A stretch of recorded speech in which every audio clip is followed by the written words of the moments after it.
உசிலம்பட்டி பக்கம் சிந்துப்பட்டின்னு ஒரு ஊர், திருமங்கலத்துக்கும் உசிலம்பட்டிக்கும் இடையில இருக்கு. சின்ன கிராமம். சின்ன கிராமத்தில் பெரிய பெருமாள் கோயில் இருக்கு. அந்த உதாரணத்துக்கு அந்த கோயில் சொல்றேன். சமீபத்தில் கும்பாபிஷேகம் முடிஞ்சிருக்கு. முழுக்க முழுக்க உபயதாரர்கள் செலவு எவ்வளோ வசூல் பண்ணியிருக்காங்க. 1 கோடி 2 கோடி இருக்கும், எவ்வளோன்னு தெரியல, எக்ஸாக்ட் அமௌண்ட் எனக்கு தெரியாது. ஆனால் நல்ல பொருள் செலவு பண்ணி நடத்தியிருக்காங்க. ஸ்பான்சர்ஸ் தான் எல்லாமே. அன்னதானம் ஒருத்தர் ஸ்பான்சர் பண்ணுவார், நான் பெயிண்ட் வாங்கி தரேன் பாரு ஒருத்தர், நான் தேர் செய்யுங்க, நான் தேருக்குரிய பணம் கொடுக்குறேன்னு ஒருத்தர் சொல்ல, இப்படி எல்லாம் மக்கள் பக்தர்கள் சேர்ந்து பண்ணியிருக்காங்க. அந்த உபயதாரர்கள் இந்த கும்பாபிஷேகத்துக்கு இவ்வளோ பண்ணாங்கன்னு அந்த கல்வெட்டில் கூட வைக்க விட மாட்டேங்கிறான் HRNC. முன்னாடிலாம் இருக்கும்ல சார், முன்னால இருக்கும். ஏடிஎம்கே ஆட்சி பண்ண காலத்துல இதே கோவில இதுக்கு முன்னாடி 2 தடவை கும்பாபிஷேகம் நடந்திருக்கு. நான் சொல்ற கோவில்ல கல்வெட்டு இருக்கு. 1000-2000 கொடுத்தா கூட கல்வெட்டுல போடுவாங்க இருக்கு இல்ல. இப்ப போட விட மாட்டேங்கிறான். அதுல இன்னொரு கல்வெட்டு வச்சிருக்கான். அந்த கல்வெட்டு என்ன போட்டிருக்கான்னா, அமைச்சர் மூர்த்தி, மதுரையை சேர்ந்த அமைச்சர் PTR பழனிவேல் தியாகராஜன், அப்படி டிஎம்கே ஆட்களா பேரை போட்டு இவர்கள் முன்னிலையில் கும்பாபிஷேகம் நடந்ததுன்னு போட்டிருக்கான். அவங்க யாருமே கும்பாபிஷேகத்துக்கு எட்டி கூட பார்க்கல. இப்ப வரலாற்று திரிப்பு வேலை பண்றது யாரு?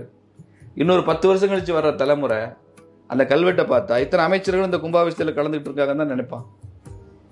இவங்கெல்லாம் யாருமே வரலன்னு அவனுக்கு எப்படி தெரியும்? ஒருத்தர் கூட எட்டி பார்க்கல அந்த கோயிலுக்கு.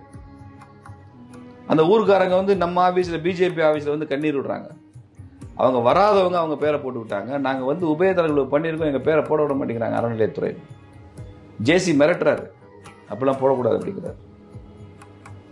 அதே மாதிரி தாடிக்கொம்புல ஒரு கோவில், அதுக்கு எங்கேயும் உபயதாரர்கள் பேர் போட முடியல, அந்த பணம் கொடுத்தாங்க. அவர் வழக்கு போட்டு நீதிமன்றத்தை கைடன்ஸ் டைரக்ஷன்ல போட்டாங்க. 10 பைசா அந்த அரசாங்கம் கோவில்களுக்கு செலவழிக்கல. கோவில் பணத்தை அரசாங்கம் எடுத்துட்டு போகுது தவிர செலவழிக்கல. அப்போ ஒரு சமய சார்பற்ற அரசாங்கம், மசூதிகளில் தலையிடாத அரசாங்கம், சர்ச்சில் தலையிடாத அரசாங்கம் கோயிலே தலையிடுது. வெளில போங்க, கவர்மெண்ட்டுக்கு என்ன வேலை? வெளில போயிட்டு இப்போ உடனே அப்போ என்ன செய்யறதுன்னு கேள்வி கேட்பீங்க. ஒரு தன்னாட்சி பெற்ற ஒரு வாரியம், ஒரு போர்டு கிரியேட் பண்ணுங்க. எ போர்டு வித் அட்டானமஸ் பவர். அவங்க அதை நிர்வகிக்கட்டும். எவ்வளவு பேர் இருக்காங்களே. மதுரையில் கருமுத்து கண்ணன் இருந்தார், 1 வருஷத்துக்கு முன்னால காலமாயிட்டார்.